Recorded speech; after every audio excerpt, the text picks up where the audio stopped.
آداب۔ آواز دی وائس کے پروگرام بیچ بحث میں آپ کا خیر مقدم ہے۔ آج کا موضوع ہے علماء نے دکھایا اسلام کی سہل پسندی کا راستہ۔ ناظرین، اسلام ایک فطری اور آسان مذہب ہے اور اس میں کسی طرح کی شدت یا زور زبردستی نہیں ہے اور ان کو حالات کی مجبوری کے مطابق آسانی کے ساتھ ادا کیا جا سکتا ہے۔ اور قرآن میں تو یہاں تک کہا گیا ہے کہ اللہ تم پر آسانی چاہتا ہے اور کوئی دشواری نہیں چاہتا، اور اللہ کسی جان پر اس کی طاقت کے برابر ہی بوجھ ڈالتا ہے۔ اب اگر اسلام کے ارکان کی راہ میں کوئی دقت حائل ہوتی ہے تو قرآن اور حدیث کی روشنی میں اجتہاد اور قیاس کے ذریعے ان کا حل نکالا جا سکتا ہے۔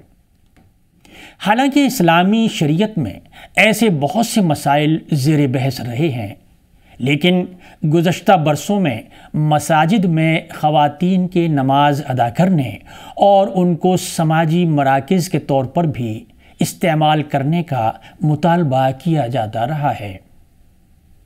تجاویز میں کہا گیا ہے کہ پبلک مقامات پر نماز پڑھنے کے معاملے میں گزشتہ دنوں ملک کی بعض ریاستوں میں پولیس کے ذریعے گرفتاریاں کی گئیں اور مقدمات قائم کیے گئے۔ نماز پڑھنے والوں کو پریشان کرنے کے متعدد واقعات پیش آئے۔ اس پس منظر میں بنیادی سوال یہ تھا کہ سفر کے دوران کیا کیا جائے؟ نماز پڑھی جائے یا بعد میں قضا کی جائے؟ سفر کے دوران عوامی مقامات جیسے park, railway station, airport, train اور ہوائی جہاز وغیرہ میں بھی استطاعت کے بقدر نماز وقت پر پڑھی جا سکتی ہے۔ عوامی مقامات پر نماز پڑھنے والوں کو خاص خیال رکھنا چاہیے کہ دوسروں کو اس سے تکلیف نہ پہنچے۔ جس جگہ نماز پڑھنے سے خطرے کا اندیشہ ہو اور کسی طرح نماز پڑھنے کی صورت نہ بنتی ہو، وہاں نماز تاخیر سے ادا کرنے کی گنجائش ہے۔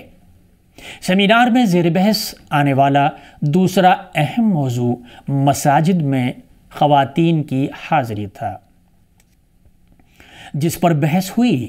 اس پر سپریم کورٹ میں کیس چل رہا ہے، کیونکہ بیشتر مساجد میں خواتین کے لیے انتظامات نہیں ہیں۔ اس لیے خود مسلم خواتین کی طرف سے پوچھا جا رہا ہے کہ کیا ان کے لیے مساجد میں انتظامات نہیں کیے جا سکتے؟ اسلام میں مسجدوں کو بڑی اہمیت حاصل ہے۔ یہ عبادت کے ساتھ مسلم کمیونٹی کی روحانی، تعلیمی، سماجی اور اصلاحی و فلاحی سرگرمیوں کا محور اور مرکز ہے۔ خواتین کے مسجد میں آنے کے سلسلے میں احادیث میں کچھ شرائط کے ساتھ ثابت ہے، البتہ ان کے لیے گھر میں نماز پڑھنا افضل اور زیادہ باعث اجر بتایا جاتا ہے۔ صحابہ کرام بھی خواتین کے لیے گھر میں نماز پڑھنے کو افضل سمجھتے تھے۔ اگر کوئی خاتون ضرورت کے تحت گھر سے باہر ہو اور نماز کے قضا ہونے کا اندیشہ ہو اور قریب میں مسجد موجود ہو تو وہاں نماز ادا کر سکتی ہے۔ خواتین کے دعوتی و اصلاحی پروگراموں کے لیے کوئی مناسب جگہ مہیا نہ ہونے کی صورت میں مسجد میں پروگرام کرنے کی گنجائش ہے۔ جو خواتین ضرورت کے تحت گھر سے باہر ہوں، ان کے لیے فرض نمازوں کی ادائیگی کے لیے جن مساجد میں گنجائش ہے، وہاں کوئی جگہ، گوشہ یا کمرہ مخصوص کیا جا سکتا ہے۔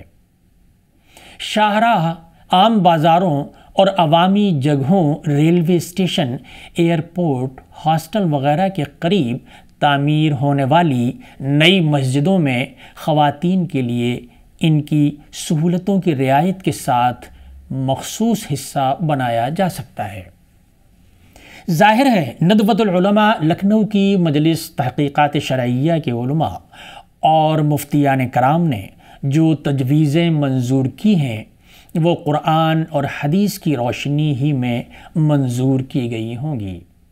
ہندوستان میں اس طرح کے اور بھی ادارے ہیں جو مل بیٹھ کر مسلمانوں کو درست راستہ دکھا سکتے ہیں اور انہیں تنازعات سے دور رکھ سکتے ہیں۔ بعض برادران وطن کو اعتراض کرنے کا موقع بھی نہیں ملے گا۔